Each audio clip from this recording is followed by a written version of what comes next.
ایاک نعبد و ایاک نستعین، ہم آپ ہی کی عبادت کرتے ہیں اور آپ ہی سے ہم مدد طلب کرتے ہیں۔ ترجمہ پھر ایک بار دیکھ لیجئے۔ الحمد للہ رب العالمین، تمام تعریفیں اس اللہ کے لیے ہے جو تمام جہانوں کے پروردگار ہے۔ الرحمن الرحیم، جو نہایت مہربان بڑے رحم کرنے والے ہیں۔ مالک یوم الدین، جو یوم جزا یعنی قیامت کے دن کے مالک ہیں۔ ایاک نعبد، اے اللہ ہم آپ ہی کی عبادت کرتے ہیں۔ وَإِيَّاكَ نَسْتَعِينُ، اور اے اللہ ہم آپ ہی سے مدد طلب کرتے ہیں۔ ترتیب نزولی کے اعتبار سے تفسیر کا سلسلہ جاری ہے، اور یہ گویا کہ ہمارا غالباً چھٹا سیشن ہے۔ گزشتہ بھی سورہ فاتحہ سے متعلق کچھ تفسیری معروضات آپ لوگوں نے سنی ہیں، اور آج بھی سورہ فاتحہ ہی سے متعلق اور مزید تفصیلات آپ کے سامنے آنی۔ گزشتہ ایک بات رہ گئی تھی کہ سورہ فاتحہ کی فضیلت کیا ہے۔ چنانچہ نبی کریم صلی اللہ علیہ وسلم نے ایک مرتبہ قسم کھا کر ارشاد فرمایا کہ سورۃ الفاتحہ جیسی سورت نہ توریت میں ہے نہ زبور و انجیل میں ہے، اور یہ سورت اللہ نے قرآن میں نازل فرمائی ہے۔ یہی وہ بار بار پڑھی جانے والی 7 آیتیں ہیں اور قرآن عظیم ہیں جو اللہ تبارک و تعالیٰ کی جانب سے ہمیں دیا گیا ہے۔ ایک اور حدیث پاک میں ارشاد ہے کہ ایک دن حضرت جبرائیل علیہ السلام نبی کریم صلی اللہ علیہ وسلم کی خدمت میں حاضر تھے۔ اچانک آسمان سے ایک آواز آئی۔ حضرت جبرائیل علیہ السلام نے اوپر نظر اٹھا کر دیکھا اور کہا کہ آج آسمان کا ایک ایسا دروازہ کھلا ہے جو اس سے پہلے کبھی نہیں کھلا۔ اس دروازے سے ایک فرشتہ اترا اور عرض کیا، یا رسول اللہ، میں آپ کو مبارکباد دینے کے لیے حاضر ہوا ہوں۔ آپ صلی اللہ علیہ وسلم کو اس موقع پر 2 ایسے نور دیے گئے ہیں جو اس سے پہلے کسی نبی کو نہیں دیے گئے۔ ان میں سے ایک سورہ فاتحہ اور دوسرے سورہ بقرہ کی آخری آیتیں، للہ ما فی السماوات و ما فی الارض۔ پھر فرمایا کہ آپ ان کو پڑھیں گے تو ان میں جو دعائیں ہیں وہ قبول ہوں گی۔ مسلم شریف کی روایت ہے کہ اگر آپ ان کو پڑھیں گے تو ان صورتوں میں جو دعائیں ہیں وہ دعائیں قبول ہوں گی۔ اس کو کہتے ہیں دعاؤں کا مقبول ہونا۔ یہاں جو عالمہ یا عالم لوگ موجود ہیں، علماء یا عالمات یا عالم کورس کرنے والی لڑکیاں یا لڑکے موجود ہیں، وہ جانتے ہیں کہ مقبول اسم مفعول کا صیغہ ہے، اور اس میں مفعول وہاں استعمال ہوتا ہے جہاں کوئی کام ہو گیا ہو۔ مضروب مارا گیا، منصور مدد کیا گیا، یعنی مدد ہو چکی ہے تو اس کو مضروب کہیں گے، مارا جا چکا ہے تو اس کو مدد ہو چکی ہوتی ہے تو اس کو منصور کہیں گے، مارا جا چکا ہے تو اس کو مضروب کہیں گے۔ ایسے ہی قبول ہو چکی ہو دعا تو اس کو کہیں گے مقبول۔ تو فرشتے نے اس بات کی خوشخبری سنائی ہے کہ اس میں جو دعائیں ہیں وہ قبول ہوں گی، یعنی مقبول دعائیں ہیں۔ تیسری فضیلت اس سورت کی کہ رسول اللہ صلی اللہ علیہ وسلم کا ارشاد ہے کہ سورہ فاتحہ موت کے علاوہ ہر بیماری کے لیے شفا ہے، اور آپ نے یہ بھی فرمایا ہے کہ سورہ فاتحہ 2/3 قرآن کے برابر ہے، اور یہ بھی فرمایا کہ بیماری کے لیے اس سورت کو پڑھ کر دم کرنا چاہیے۔ بیماری کے لیے اس سورت کو پڑھ کر دم کرنا چاہیے۔ آپ کو غالباً معلوم ہے کہ حضرت ابو سعید خدری رضی اللہ عنہ اپنے کچھ رفقا کے ساتھ ایک علاقے سے گزر رہے تھے، اور وہاں پر کچھ لوگ گاؤں سے آئے اور انہوں نے کہا کہ کیا آپ میں سے کوئی ہے جو رقیہ کر سکتے ہیں؟ تو حضرت ابو سعید خدری نے فرمایا کہ کیا پریشانی ہے؟ تو انہوں نے کہا کہ دراصل ہمارے سردار کو سانپ کاٹا ہے، سانپ نے ڈس لیا ہے۔ تو حضرت ابو سعید خدری رضی اللہ عنہ تشریف لے گئے اور انہیں سورہ فاتحہ پڑھ کر کے دم کیا، اور سانپ کا زہر اتر گیا، اور اس خوشی میں ان لوگوں نے کچھ ہدیہ بھی پیش کیا حضرت ابو سعید خدری رضی اللہ عنہ کو، اور آپ نے وہ ہدیہ قبول کر لیا۔ رسول اللہ صلی اللہ علیہ وسلم کی خدمت میں حاضر ہو کر واقعہ سنایا تو آپ نے فرمایا کہ وہ جو ہدیہ ہے وہ تمہارے لیے حلال ہے، اس کو استعمال کر سکتے ہو۔ تو اس سے دو باتیں نکلی ہے، ایک تو یہ ہے کہ اگر کوئی شخص کچھ دعا پڑھ کر کے دم کرے اور اس کے اوپر کچھ معاوضہ لے تو وہ ناجائز نہیں ہے، اور دوسرے یہ بات بھی اس سے نکلتی ہے کہ سورہ فاتحہ میں جو رسول اللہ صلی اللہ علیہ وسلم نے ہر بیماری سے شفا کی بات فرمائی ہے، اس کا عملی نمونہ اس روایت کے اندر موجود ہے۔ ایسے ہی ایک حدیث قدسی میں ہے کہ اللہ تبارک و تعالی ارشاد فرماتے ہیں، غالباً یہ میں گزشتہ بھی سنایا، کہ میں نے سورہ فاتحہ کو اپنے اور اپنے بندے کے درمیان تقسیم کیا ہے، آدھی سورت کا تعلق مجھ سے ہے اور آدھی کا تعلق بندے سے ہے، اس میں بندے کی دعا ہے اور بندہ جو چیز مانگتا ہے میں اس کو وہ چیز دیتا ہوں۔ یہ بھی مسلم شریف کی روایت ہے۔ اور یہاں یہ بات تھوڑا سا سمجھ لینے کی ہے کہ بہترین دعا اس لیے ہے سورہ فاتحہ میں، جو دعا ہے وہ بہترین دعا اس وجہ سے ہے کہ دعا کی دو قسمیں ہیں، ایک وہ دعا جن سے دل و دماغ اللہ تبارک و تعالی کی عظمت سے لبریز ہو جائے اور دل میں نیاز مندی کی کیفیت پیدا ہو جائے۔ پہلی قسم دعا کی وہ دعا ہے جس سے ہمارا دل و دماغ اللہ تبارک و تعالی کی عظمت سے لبریز ہو جائے اور دل میں نیاز مندی اور احتیاج اور اپنے آپ کا محتاج ہونا اور اللہ تبارک و تعالی کا کسی کا محتاج نہ ہونا، یہ کیفیت دل میں پیدا ہو جائے۔ دوسری وہ دعا ہے کہ جن کے ذریعے دنیا و آخرت کی خیر طلب کی جائے اور شر سے حفاظت کی درخواست کی جائے۔ الحمدللہ میں یہ دونوں باتیں آ جاتی ہیں۔ جب بندہ کہتا ہے کہ ساری تعریفوں کے حقدار اور سزاوار اللہ تعالی ہے تو اس کا دل نیاز مندی اور عاجزی سے بھر جاتا ہے، اور الحمدللہ کلمہ شکر بھی ہے، اور شکر سے نعمت بڑھتی ہے، لہٰذا حمد کرنے والا دونوں جہاں کی سعادتوں سے مالا مال کر دیا جاتا ہے۔ دنیا کی بھی اس کو سعادتیں ملتی ہے، دنیا کی بھی خوشیاں اس کو نصیب ہوتی ہے اور آخرت کی بھی نصیب ہوتی ہے، اور شرور و فتن سے اللہ تبارک و تعالیٰ اس کی حفاظت فرماتے ہیں۔ تو یہ تو چند فضائل سورہ فاتحہ کے ہیں۔ بنیادی طور پر سورہ فاتحہ میں اللہ تبارک و تعالیٰ نے تین عقائد کو ثابت کیا ہے: توحید، آخرت اور رسالت۔ اور آپ کو معلوم ہونا چاہیے کہ سارے دین کا خلاصہ یہ تین عقائد ہیں: توحید، رسالت، آخرت۔ یہ تین چیزیں سارے دین کا خلاصہ ہے۔ اسی وجہ سے کہا جاتا ہے کہ پورے کے پورے قرآن پاک کا خلاصہ سورہ فاتحہ ہے، کیونکہ توحید نہ ہو، رسالت نہ ہو اور آخرت نہ ہو، آپ ان میں سے کسی ایک کو بھی مائنس کر کے دیکھ لیں، یہ دین کی پوری عمارت گر جائے گی۔ تو یہ سب سے بنیادی عقائد ہے اور اس کا تعلق سورہ فاتحہ سے ہے، اور سورہ فاتحہ میں اللہ نے یہ تینوں کو بیان فرمایا ہے بہت وضاحت کے ساتھ۔ اور اس کی تفصیل یہ ہے کہ اسلام کے بنیادی عقائد جو ہیں توحید، رسالت، آخرت، ان میں ترتیب بھی اصلاً یہی ہے۔ کیا؟ سب سے پہلا عقیدہ توحید، اللہ کو ایک ماننا۔ دوسرا عقیدہ رسالت، یعنی رسول اللہ صلی اللہ علیہ وسلم کو اللہ کا نبی ماننا۔ اور تیسرا آخرت۔ مگر ہوتا یہ ہے کہ بعض مرتبہ قرآن کریم عقائد میں کسی خاص وجہ سے ترتیب کو بدل دیتا ہے، اور اس صورت میں بھی ایسا ہی ہوا ہے کہ پہلے توحید کا عقیدہ بیان کیا گیا، پھر آخرت کا عقیدہ بیان کیا گیا، اس کے بعد تیسرے نمبر پر رسالت کے عقیدے کو یہاں پر بیان کیا گیا۔ ترتیب تو ہے توحید، رسالت، آخرت، لیکن بعض مرتبہ قرآن پاک کسی خاص حکمت و مصلحت سے اس ترتیب کو بدل دیتا ہے،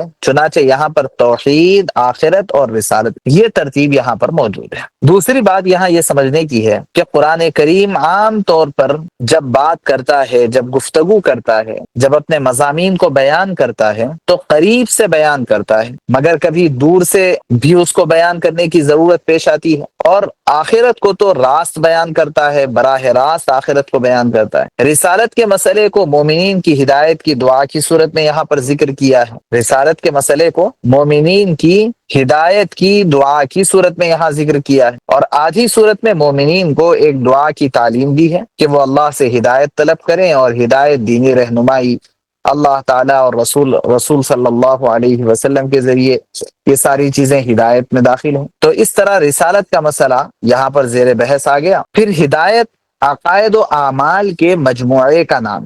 یہاں ایک اور بات ہم کو سمجھنا ہے ہدایت عقائد اور اعمال کے مجموعے کا نام ہے، اور ہدایت کے لیے نصیحت کی بہت ضرورت پیش آتی ہے۔ انبیاء اکرام علیہ الصلاۃ والسلام اور ان کی قوموں کے واقعات ہدایت ہی کے لیے بیان کرنے پڑتے ہیں، اور اس کے علاوہ بہت ساری مثالیں اور نصیحتیں یہ ہدایت کے لیے ضروری ہے، کسی کو ہدایت پر لانے کے لیے اور اس کو ہدایت کا راستہ بتانے کے لیے۔ پچھلی قوموں کے واقعات ہے، انبیاء کے واقعات ہے، پند و نصائح ہے۔ تو ہدایت کی دعا دراصل بایا رسالت ہو سکتی ہے، کیونکہ اسی ہدایت کے لیے اللہ تبارک و تعالیٰ نے رسالت کو دنیا میں بھیجا ہے۔ اور سورہ فاتحہ چونکہ ام الکتاب اور ام القرآن بن گئی ہے، لہٰذا یہ تمام کے تمام مضامین اللہ تبارک و تعالیٰ نے سورہ فاتحہ میں بیان کیے۔ یہاں یہ بھی ذہن میں رکھنا چاہیے کہ الحمدللہ اس میں توحید الوہیت کا بیان ہے، اور یہاں جو الف لام آیا ہے یہ استغراقی ہے، مطلب یہ کہ الف لام کے ذریعے سے تمام قسم کی تعریفات کو گھیرنا مراد ہے،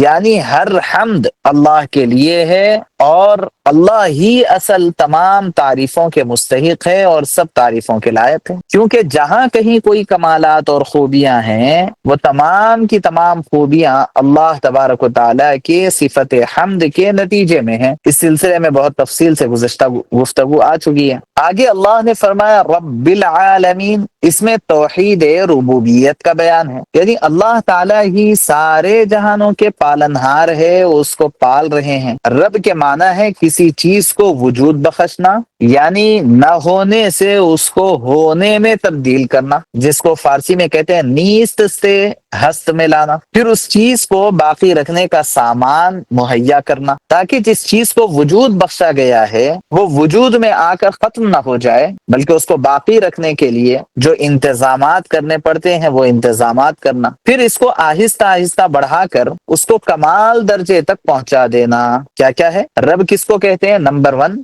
سب سے پہلے کسی چیز کو وجود بخشنا، پھر اس چیز کے باقی رہنے کے انتظامات کرنا، اور آہستہ آہستہ اس کو بڑھا کر اس کے آخری کمال تک پہنچا دینا۔ آپ غور کریں گے تو یہ 3 کام اللہ کے سوا کوئی نہیں کر سکتا، وجود بخشنا، پھر اس کے بقا کی کوششیں کرنا، اور پھر اس کو کمال درجے تک پہنچا دینا، یہ اللہ ہی کر سکتے ہیں۔ لہٰذا اس کائنات کے پروردگار بھی اور اس کے حقیقی رب بھی اللہ ہی ہے، اللہ کے علاوہ کوئی اور نہیں۔ اسی کو کہتے ہیں توحید ربوبیت، یعنی پالنہار ہونے میں بھی ہم اللہ کو ایک ہی مانتے ہیں۔ تو پہلی ہوئی توحید الوہیت اور دوسری ہوئی توحید ربوبیت، اور یہ دونوں توحیدوں میں التزام ہے، دونوں ایک دوسرے کے لیے لازم ملزوم ہے، الگ نہیں ہو سکتے یہ دونوں ایک دوسرے سے، ایک کے بغیر دوسرے کا وجود نہیں ہوتا اور دوسرے کے بغیر پہلے کا وجود نہیں ہوتا۔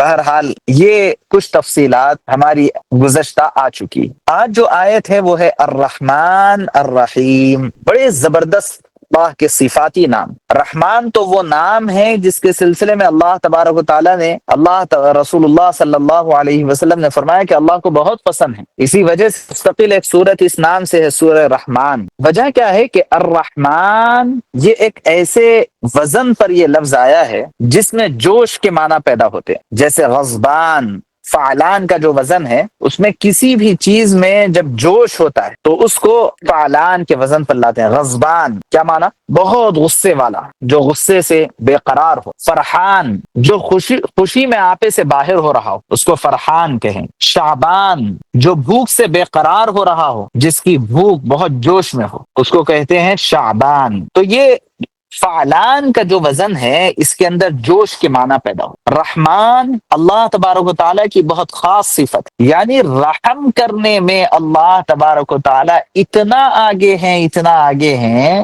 کہ ہر کسی کے اوپر رحم کر رہے ہیں، ہر کسی کے اوپر رحم کر رہے ہیں۔ تو صفت رحم میں جوش ہے اللہ کے پاس، ماشاءاللہ۔ غور کیجئے کتنی اونچی صفت، کہ جیسے جب کسی چیز میں جوش ہوتا ہے تو جو کیفیت ہوتی ہے جوش میں، سمندر جوش مار رہا ہے، ہنڈیا جوش مار رہی، تو کیسی اس کے اندر کیفیت ہوتی ہے؟ کھل کھل کھل۔ تو ایسے اللہ تبارک و تعالیٰ کے پاس صفت رحم گویا کہ جوش مار رہا ہے۔ مطلب کیا کہ اللہ تبارک و تعالیٰ رحم کرنے کے لیے یہ نہیں دیکھتے کہ کون مسلمان اور کون کافر، کون فرما بردار اور کون نافرمان، کون فاسق و فاجر اور کون بزرگ و برتر، ہر ایک کے اوپر، کون جانور کے کون انسان، کون جمادات کے کون نباتات، ہر ایک کو اللہ تبارک و تعالیٰ روزی دے رہے ہیں، ہر ایک کو خوشیاں دے رہے ہیں، ہر ایک کو پیسہ اور مال و دولت دے رہے ہیں، ہر ایک کی ضروریات پوری کر رہے ہیں، کہ کسی کو یہ نہیں کہا جا رہا کہ بھئی تم ایمان نہیں لائے ہو اور تم نافرمانی کر رہے ہو اس لیے تم کو ایسا نہیں ملے گا۔ یہ ہے رحمان،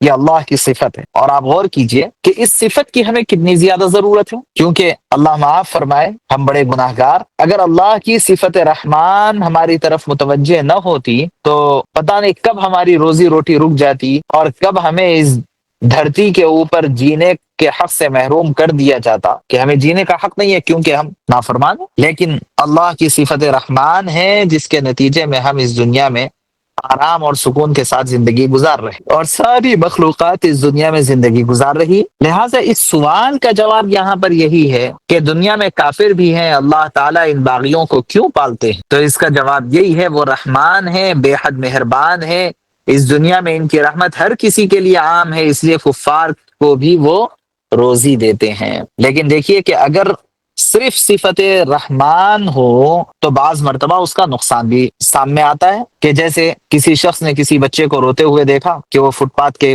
کنارے بیٹھے رو رہا ہے، اور جا کر کے پوچھا کہ بیٹا کیا بات ہے، کیوں رو رہے ہو؟ تو کہا کہ میرے ابو کا انتقال ہو گیا اور میری ماں بھی نہیں ہے، مجھے بھوک لگ رہی ہے، مجھے پیاس لگ رہی ہے، کوئی مجھے کھانا پانی دینے والا نہیں ہے۔ تو فوری آپ کی اس کے رحم کو جوش آیا اور آپ نے اسے اٹھا کر کے گھر لایا، نہلایا دھلایا، اچھے کپڑے پہنائے اور کہا کہ بس میرے گھر میں رہا کرو اور یہاں کھاتے پیتے رہو، جو تمہاری ضروریات ہے وہ ہم پوری کرتے رہیں گے۔ لیکن بعض مرتبہ ایسا ہوتا ہے کہ کچھ دنوں کے بعد اگر وہ بچہ شرارت کرنے لگے اور وہ بچہ غلط کام کرنے لگے تو خیال یہ ہوتا ہے کہ ارے بھائی اس وقت جوش میں لا تو لیا لیکن بات کا میں نے سوچا نہیں تھا۔ اللہ کی صفت رحمت ایسی نہیں ہے، بلکہ وہ صرف رحمان نہیں، وہ رحیم بھی ہے۔ لفظ رحیم فعیل کے وزن پر اس میں دوام پایا جاتا ہے، سکون پایا جاتا ہے، استقامت اور کنسسٹنسی اس کے اندر پائی جاتی ہے۔ اس صفت کا خاصہ ہے، جیسے دریا ہے بہہ رہا ہے تو مسلسل بہہ رہا ہے، خاموشی کے ساتھ وہ اپنا بہتا چلا جا رہا، کنسسٹنسی ہے۔ تو اللہ تبارک و تعالیٰ کا معاملہ ایسا نہیں ہے کہ جوش کے ساتھ اللہ تبارک و تعالیٰ رحم تو فرما رہے ہیں لیکن اللہ کا رحم کوئی وقتیہ ہے اور اس کے ذریعے سے مخلوقات کو وقتی طور پر فائدہ ہو رہا ہے، نعوذ باللہ ایسی بات نہیں ہے، بلکہ اللہ تبارک و تعالیٰ کے صفت رحم میں دوام بھی ہے کہ وہ صرف رحمان نہیں بلکہ رحیم بھی ہے، اور اس کی مہربانی تمام مومنین کے لیے ہے، آخرت میں بھی اس کی مہربانی جاری رہنے والی۔ لیکن صفت رحمان کا تعلق تو اس دنیا سے اور صفت رحیم کا تعلق آخرت سے۔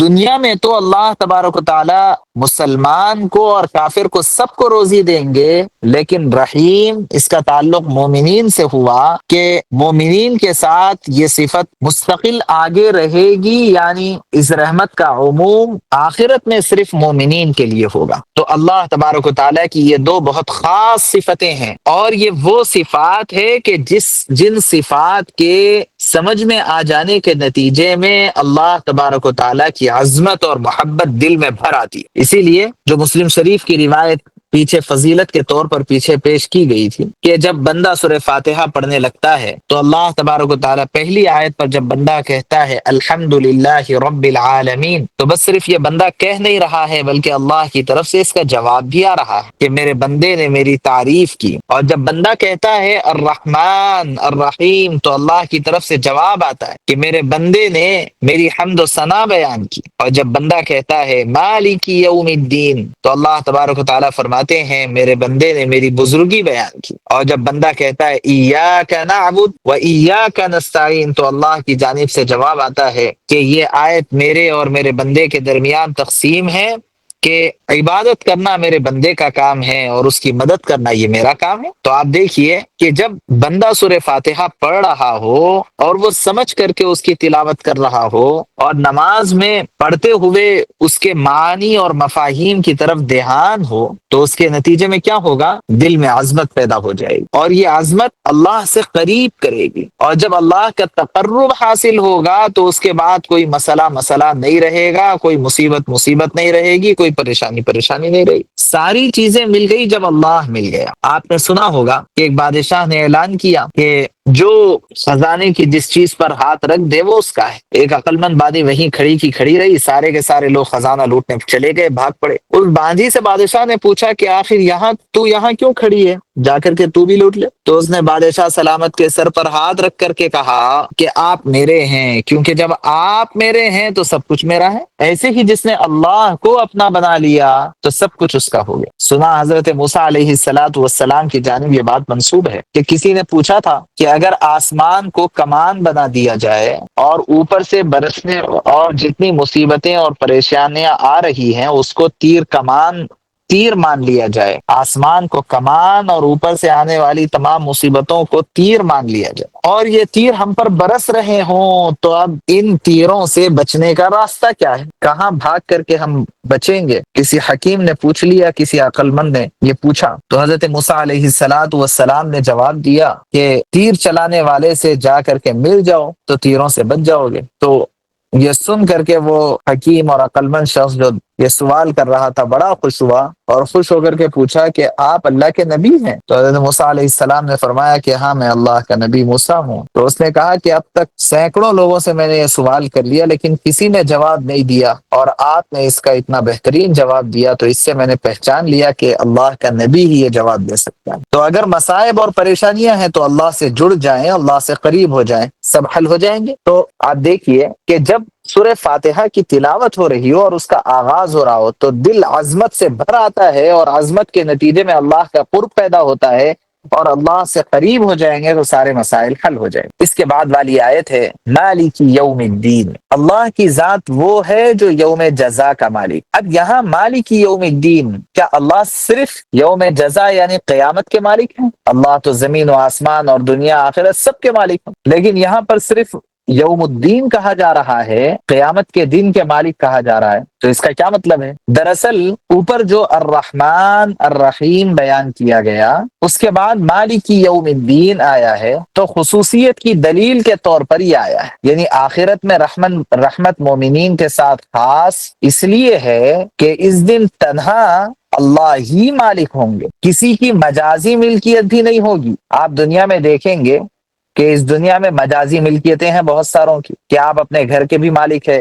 آپ اپنی گاڑی کے بھی مالک ہے، اور کوئی کسی ملک کا مالک ہے، کسی کے پاس کوئی اور حکومت ہے، لیکن آخرت میں یہ مجازی ملکیتیں بھی ختم، صرف اور صرف لمن الملک اليوم للہ الواحد القہار، اعلان ہوگا کہ بتاؤ آج کون ہے، کس کی مملکت ہے، کس کی حکومت ہے، صرف اور صرف اللہ کی۔ لہٰذا جب کافر کے گھر میں گیہوں ہے اور وہ اس کا مجازی مالک بھی ہے، یہ کیسے ہو سکتا ہے کہ وہ گیہوں رکھتے ہوئے بھوکا مر جائے؟ اس لیے اس دنیا میں اللہ سب کو رزق پہنچاتے ہیں، اور آخرت میں کوئی کسی چیز کا مالک نہیں ہوگا، اللہ تعالیٰ ہی اس دن کا مالک ہوں گے۔ لہٰذا اللہ تبارک و تعالیٰ وفاداروں کو نوازیں گے اور جو غدار ہیں ان کو محروم کریں گے۔ اس طرح یہاں پر رسالت کے مسئلے سے پہلے آخرت کا مسئلہ بیان کر دیا گیا، اور یہاں آخرت کے مسئلے کو جو پہلے بیان کیا جا رہا ہے اس کی وجہ یہ ہے کہ آگے ہدایت کی دعا مانگی جا رہی ہے، اہدنا الصراط المستقیم، اور اس دعا کی قبولیت کے طور پر اللہ تبارک و تعالیٰ نے پوری کتاب ہدایت نازل کی ہے،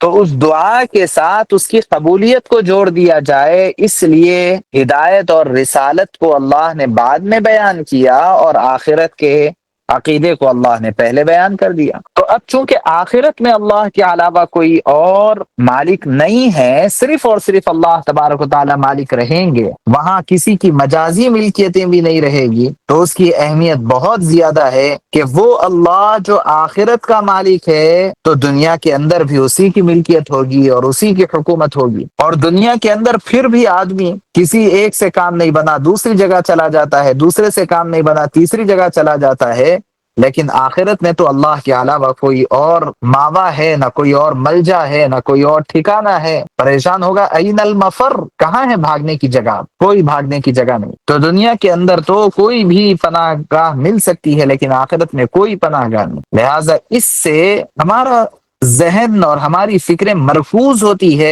اللہ تبارک و تعالیٰ کی جانب کہ بس ماوا اور ملجا اور ٹھکانہ اللہ کے علاوہ کچھ ہے ہی نہیں، تو کیوں میں اللہ کو چھوڑ کر کے دوسری فکروں کے اندر پڑھوں اور دوسرے مسائل کے اندر بھٹکتا رہوں؟ اسی وجہ سے تو اللہ تبارک و تعالیٰ نے اس سورت کو ہر نماز میں اور ہر نماز کی ہر رکعت میں پڑھنے کو واجب قرار دیا، تاکہ بندے کا تعلق اللہ تبارک و تعالیٰ سے مضبوط ہو۔ لہٰذا ہمیں اس بات کا لحاظ کرنا چاہیے کہ قرآن پاک کو سمجھیں اور سمجھنے کی کوشش کریں، اور خاص طور سے نمازوں میں پڑھنے کے لیے قرآن پاک کو سمجھ کر پڑھنے کا بڑا اہتمام کریں، تاکہ ہم مختلف مسائل سے نکل کر کے اللہ تبارک و تعالیٰ کی رسی کو مضبوطی کے ساتھ پکڑ سکیں۔ اللہ سے دعا ہے کہ وہ ہمیں توفیق عمل نصیب فرمائے۔ آج جو آپ کے سامنے تفسیری معروضات پیش کیے گئے ہیں، خلاصے کے طور پر 5 پوائنٹ اس کے نوٹ کر لیں۔ الحمد، اس میں توحید الوہیت بیان کی گئی۔ الحمدللہ، اس میں توحید الوہیت بیان کی گئی۔ کیا مطلب الوہیت؟ کہ معبود اگر کوئی ہو سکتا ہے تو صرف اللہ ہی ہو سکتا ہے،